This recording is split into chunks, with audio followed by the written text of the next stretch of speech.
Facciamo un aggiornamento di calciomercato Inter perché si è aperta una settimana che può davvero rivoluzionare il mercato dell'Inter e di riflesso può cambiare profondamente il prossimo futuro della nostra Inter. Allora, ben ritrovati amiche e amici passioniteristi in questo nuovo episodio in cui come al solito a inizio settimana facciamo un riepilogo con il punto della situazione, condensiamo in pochi minuti le principali notizie del momento e facciamo delle previsioni su cosa può succedere già nel giro delle prossime ore, perché a partire dalla situazione relativa a Denzel Dumfries siamo entrati in una fase veramente molto calda e molto delicata, visto che la scorsa settimana siamo venuti pubblicamente a conoscenza, e forse non è un caso che questa notizia sia uscita proprio in questo momento, sia stata fatta uscire proprio in questo momento, quando appunto abbiamo saputo dell'esistenza di una clausola rescissoria che scade il 15 luglio, quindi c'è ancora qualche giorno di tempo, secondo alcuni è una clausola da 25 milioni di euro, secondo altre fonti è una clausola che salirà fino a quota 30 milioni di euro, siamo comunque attorno a quest'ordine di grandezza, una valutazione che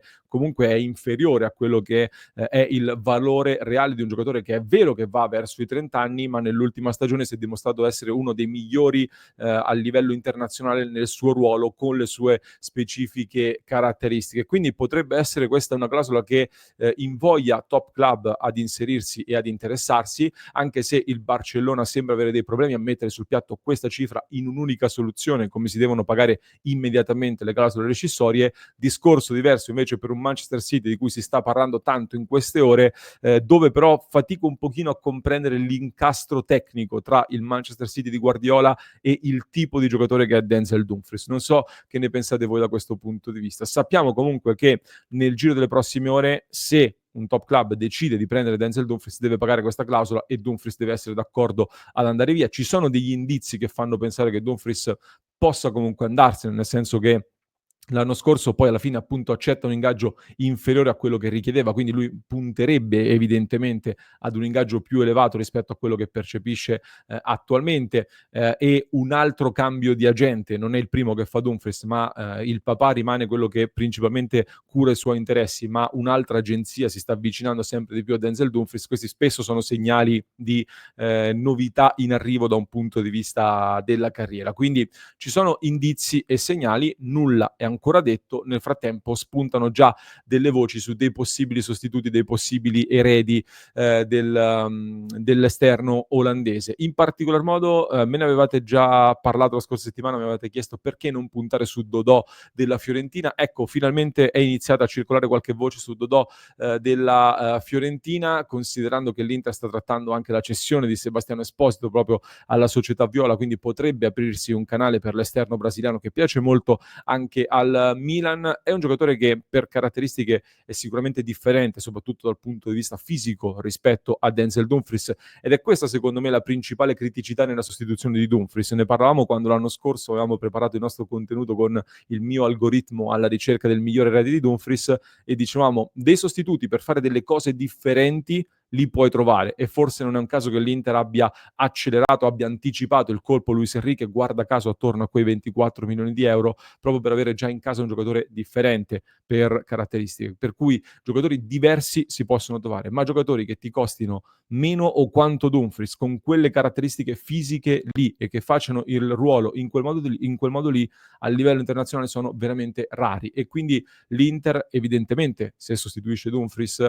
deve ragionare su delle cose differenti. Dodò sarebbe qualcosa di diverso, soprattutto come dicevo da un punto di vista fisico.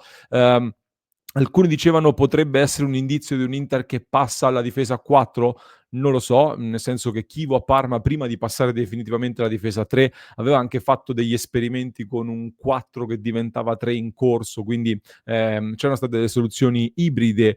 che non limiterebbero la mia preoccupazione nella difesa a 4, soprattutto Bastoni, che è ancora abbastanza giovane da poter essere lavorato per migliorare anche al centro della difesa a 4, però ti vai a privare di quello che è un vero valore aggiunto dell'Inter, il Bastoni da terzo a sinistra, e non so quanto questo convenga, ecco, almeno in questa fase iniziale, per cui non so se Dodò è un indizio eventuale dovesse andare avanti la trattativa con la Fiorentina, dove tra l'altro ci sono dei rapporti tesi tra Dodò e la Fiorentina su un ingaggio che non viene ancora ritoccato verso l'alto, quindi si possono aprire dei margini, però ecco, è un giocatore che tra l'altro nel finale della stagione, soprattutto con la Fiorentina, stava giocando veramente molto alto, quasi come un esterno offensivo, quindi potrebbe essere lavorato evidentemente anche con quelle caratteristiche offensive come Dumfries, aggiungendo però uno spessore tecnico di qualità palla al piede, di progressione palla al piede superiore all'olandese, almeno dal mio punto di vista. Nel frattempo, l'altra situazione chiaramente fondamentale in queste ore per il mercato dell'Inter è quella relativa ad Hakan Çalhanoğlu. Io, come sapete, ve lo racconto da inizio giugno, ragazzi. Sono in contatto con delle fonti molto autorevoli in Turchia che mi stanno girando delle informazioni, tante cose che poi a mano si sono abbastanza verificate. Nel frattempo, dai social continuano ad arrivare degli indizi e dei post che faranno un po' discutere tra i tifosi. C'è un Oglu che ha pubblicato un post in cui fa vedere che sta lavorando concretamente per recuperare dall'infortunio al polpaccio. È un messaggio molto chiaro quello di voler dire che ha avuto effettivamente un infortunio al polpaccio, ma credo che qui nessuno abbia mai messo in discussione il fatto che si sia fatto realmente male. Metto in discussione più che altro la strategia di mercato che stanno portando avanti dentro il suo entourage dalla Turchia, che continua a puntare sulla forte volontà del giocatore. Abbiamo avuto delle conferme che direi abbastanza autorevoli, possiamo definire abbastanza autorevoli, di un Çalhanoğlu che avrebbe respinto un'offerta dall'Al-Hilal. Non ho i dettagli di questa offerta, ma qualcuno ha parlato di cifre veramente enormi che avrebbe respinto dalla squadra di Simone Inzaghi, perché avrebbe scelto il Galatasaray e avrebbe in mente soltanto il Galatasaray, per una questione affettiva, per una questione di famiglia, per una questione anche economica, perché comunque l'ingaggio che propone il Galatasaray è superiore a quello che prende all'Inter sostanzialmente, che percepisce attualmente all'Inter. La considerazione che faccio io allora è: la trattativa con l'Inter non è ancora iniziata, nonostante qualcuno abbia parlato di contatti già avviati Galatasaray-Inter, a me non risulta che sia già iniziata la trattativa, per cui secondo me questa cosa deve avvenire quanto prima, altrimenti l'Inter si ritroverà a dover ragionare sul sostituto di Çalhanoğlu ad agosto inoltrato, ed è una cosa che per me invece va fatta in maniera urgente, perché stai applicando un cambio importante. Io mi auguro che già all'inizio del ritiro Chivu possa cominciare a lavorare sulla nuova Inter, che con Ciala o senza Ciala è molto differente. Non dico adesso se è migliore o peggiore, ma sicuramente è molto differente. Non mi convince il fatto che, ecco, se il Galatasaray davvero vuole spendere più sull'ingaggio e meno sul cartellino, se tu, Çalhanoğlu, rifiuti le altre offerte, fai terra bruciata alle altre proposte e neghi all'Inter la possibilità di fare un'asta, a un certo punto puoi anche rinunciare a qualcosa nel tuo ingaggio e permettere di aumentare l'offerta sul cartellino, se proprio sei solamente orientato ad andare al Galatasaray. Per cui è un Inter che si trova in una situazione delicata nella gestione di questo caso Çalhanoğlu, che sta portando l'Inter chiaramente ad abbassare la valutazione del cartellino con tutte le discussioni che abbiamo fatto. Speriamo di riuscire, se proprio deve partire Ciara, non si può ricucire questa cosa che sembra molto difficile, ad ottenere una cifra che ci permetta di reinvestire poi in maniera importante su un sostituto. E qua ne parlavamo l'altro giorno a tema centrocampo. L'Inter, avendo già preso Sucic, sta spingendo in uscita anche Christian Aslani. Ti puoi permettere di unire le cessioni di Ciala e Aslani per spostare le risorse su un unico acquisto, non hai bisogno di prenderne due per sostituire Ciala e Aslani, e tra l'altro in un colpo solo, in questo modo andresti a far fuori anche i due giocatori che sono stati mediani davanti alla difesa dell'era Inzaghi, Çalhanoğlu e Aslani. Potrebbe essere quindi un altro indizio sull'abbandono, forse definitivo, del 3-5-2 puro come lo abbiamo conosciuto negli ultimi anni. Potrebbe essere un altro indizio di un Inter che quindi va a cambiare. Da qui, allora, evidentemente l'obiettivo numero uno, almeno secondo le indiscrezioni, rimane quello di Ederson, per cui si sta parlando di una valutazione da 55 milioni di euro. Addirittura qualche giorno fa c'era chi aveva sparato 70 milioni, perché effettivamente l'Atalanta potrebbe cambiare diversi giocatori, con l'arrivo di Juric anche loro potrebbero trovarsi di fronte ad una rivoluzione profonda. L'idea però, da quello che mi hanno detto da Bergamo, era quella di cedere soltanto Lookman come big, però, e quindi di tenersi Ederson. Però Ederson ha un'ambizione personale, chiaramente,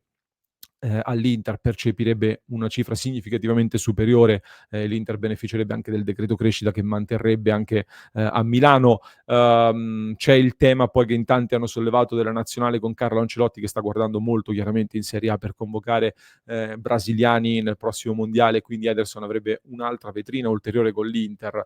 dove potersi meritare la nazionale, quindi ci sono degli indizi che anche qua fanno pensare che si possa aprire una trattativa. Son curioso di sapere la vostra. È il colpo giusto su cui investire questa cifra così importante, così significativa, Ederson? È il colpo che permette all'Inter di cambiare direzione dopo Cialanoglu in maniera importante e soprattutto riaccende anche l'entusiasmo, cosa di cui secondo me c'è molto bisogno in casa nerazzurra. Voglio sapere un po' la vostra. Nel frattempo, attenzione alle voci su Richard Rios, che rimane un alto profilo nel mirino dell'Inter. Si è parlato in queste ore di un possibile inserimento della Roma, soprattutto con Gasperini, che